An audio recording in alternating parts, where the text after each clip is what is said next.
座布団からのやってきた森の中。Halo sobat semua, selamat datang kembali di channel Donghua TV. Bagaimana kabarnya nih sobat? Pastinya baik-baik saja kan? Kali ini saya akan melanjutkan cerita dari anime yang berjudul Isekai Nonbiri di part keduanya. Pada part sebelumnya, Hiraku kini telah membangun ladangnya di tengah hutan. Walaupun awalnya ia kesulitan, namun dengan bantuan dari alat pertanian mahabisanya, ia pun berhasil membangun ladangnya yang ia inginkan. Ia juga kini telah memiliki anjing peliharaan. Bagaimanakah kisah perjalanan selanjutnya dari Hiraku untuk menjadi seorang petani di dunia isekai?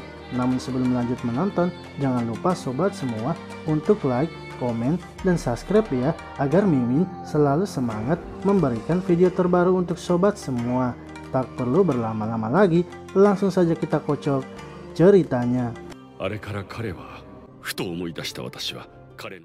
Cerita dilanjutkan dengan dewa yang menjelaskan mengapa ia memberikan Hiraku kesempatan untuk hidup lagi, yang mana ia ternyata telah salah memberikan Hiraku kehidupan sengsara yang seharusnya ia berikan kepada penjahat. Dan ia juga tak bisa mengubah ataupun mencampuri urusan kehidupan yang sudah tumbuh karena itu melanggar aturan. Sebagai permintaan maafnya, ia pun memberikan Hiraku kehidupan keduanya.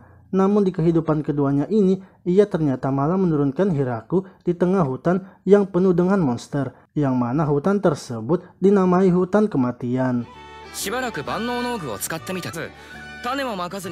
Sementara itu, Hiraku yang berada di ladangnya kini telah mengetahui lagi kegunaan dari alat mahabisanya, di mana tanaman yang tumbuh tanpa perlu bibit di ladangnya. Di mana tanaman yang tumbuh di ladangnya tanpa perlu bibit merupakan tanaman yang ia bayangkan ketika mencangkul ladangnya. Sehingga jika ia mencangkul sambil membayangkan tanamannya, maka tanaman itu akan tumbuh dengan sendirinya. Serta tanaman yang tumbuh dari alat mahabisa itu tumbuh dengan sangat cepat. Saat memasak, Hiraku merasa kalau cara memasaknya masihlah primitif, sebab ia membuat sup tanpa adanya tambahan bahan kimia yang membuat rasanya menjadi hambar. Hiraku pun merasa kalau ia sangat ingin memiliki garam. Hiraku lalu memulai percobaan barunya dengan menanam pohon yang memiliki buah, karena jika berhasil maka pola makannya akan membaik. Lalu Hiraku yang sedang bermain bersama anjingnya merasa sangat senang, sebab jika ia tak memiliki mereka, ia mungkin saja akan kesepian. Kehadiran anjing-anjing itu juga membantu Hiraku untuk menjelajahi hutan lebih luas tanpa tersesat, sehingga ia pun kini bisa menemukan sungai yang ia akan jadikan sebagai sumber airnya. Hiraku kemudian membuat parit untuk mengalirkan air sampai ke rumahnya.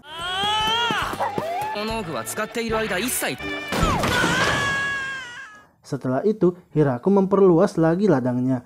Ia lalu menanam bunga rapa untuk diambil minyaknya. Ia juga menanam gandum karena bisa dijadikan tepung dan digunakan untuk berbagai hal. Serta tebu karena Hiraku ingin memiliki yang memiliki rasa manis. Lalu, musim dingin pun akan segera datang. Hiraku kini mulai merasa kedinginan dengan pakaiannya saat ini. Ia sebelumnya pernah mencoba membuat mantel dari kulit kelinci. Namun, karena ia tak tahan dengan baunya, ia pun tak jadi memakainya. Hingga tiba-tiba Hiraku kedatangan monster lagi, yaitu laba-laba raksasa. Akan tetapi, laba-laba itu tidaklah jahat dan malah membuatkan Hiraku kain dari jaringnya. Hal itu pun membuat Hiraku senang dan mengizinkan laba-laba itu untuk tinggal di markasnya. Laba-laba itu juga membuat pakaian dan bahkan mengubah kulit kelinci sebelumnya menjadi pakaian yang bagus. Karena telah membantunya banyak, Hiraku pun memberikan nama laba-laba itu dengan sebutan Sabuton. Musim salju kini akhirnya telah tiba. Berkat dengan persiapan yang Hiraku buat, ia pun kini bisa bertahan. Saat sedang makan sendirian, Hiraku malah merasa kesepian dan mulai mengingat kembali kapan terakhir kali ia berbicara dengan orang-orang. Lalu, musim dingin pun berlalu dan musim semi kini telah datang. Anjing-anjing kemudian masuk ke dalam hutan dan setelah beberapa hari mereka kembali dengan membawa pasangannya. Sementara Sabuton juga kini telah memiliki anak. Hiraku pun kini bertekad untuk bekerja keras lagi memperluas ladangnya karena kini lebih banyak lagi akan diberi makan. Lalu tiba-tiba Sabuton membunyikan alarm yang menandakan ada sebuah peringatan. Hiraku kemudian pergi memeriksanya dan ternyata ada seorang gadis yang telah tertangkap. Hiraku kemudian mendekatinya dan mencoba menutupi tubuh gadis itu. Namun tiba-tiba gadis itu menggigit Hiraku dan berubah menjadi wanita dewasa.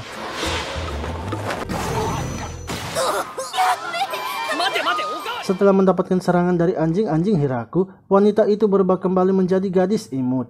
Gadis itu pun menjelaskan bahwa ia menghisap darah Hiraku untuk mengembalikan kekuatannya.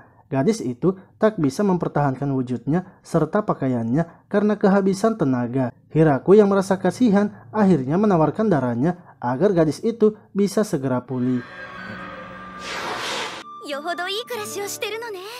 Setelah itu Hiraku mengajaknya ke markasnya dan menunjukkan ladangnya. Gadis itu pun merasa senang melihat tanaman Hiraku. Ia tak menyangka di tengah hutan terdapat ladang yang sangat indah.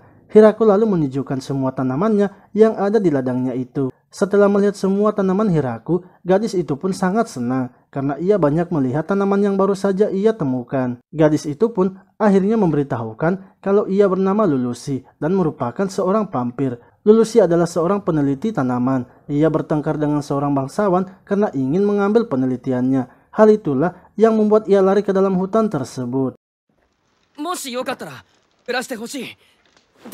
Lalu Hiraku pun menyadari kalau saat ini adalah kesempatan yang sangat langka untuknya. Ia akhirnya memohon kepada Lulusi untuk tinggal bersamanya. Namun Hiraku ingin Lulusi tinggal bersamanya selamanya. Lulusi awalnya ragu menerima ajakan Hiraku karena ia adalah seorang buronan dan merupakan vampir. Akan tetapi Hiraku tidak memperdulikan itu dan terus memohon kepada Lulusi. Lulusi kemudian mempertanyakan ajakan Hiraku yang mana itu juga merupakan sebuah lamaran. Hiraku pun terkejut dan baru menyadari hal tersebut. Namun karena tak ingin sendirian lagi, Hiraku pun melamar Lulusi. Dan akhirnya Lulusi menerima lamaran dari Hiraku. Mulai dari sinilah kehidupan mereka berdua dimulai. Hiraku pun mulai menunjukkan alat mahabisanya yang bisa menanam tanpa harus menggunakan bibit ataupun biji. Oke sobat semua, itulah tadi cerita dari anime Isekai Nonbiri di part keduanya. Terima kasih telah menonton video ini, sampai jumpa lagi di video selanjutnya.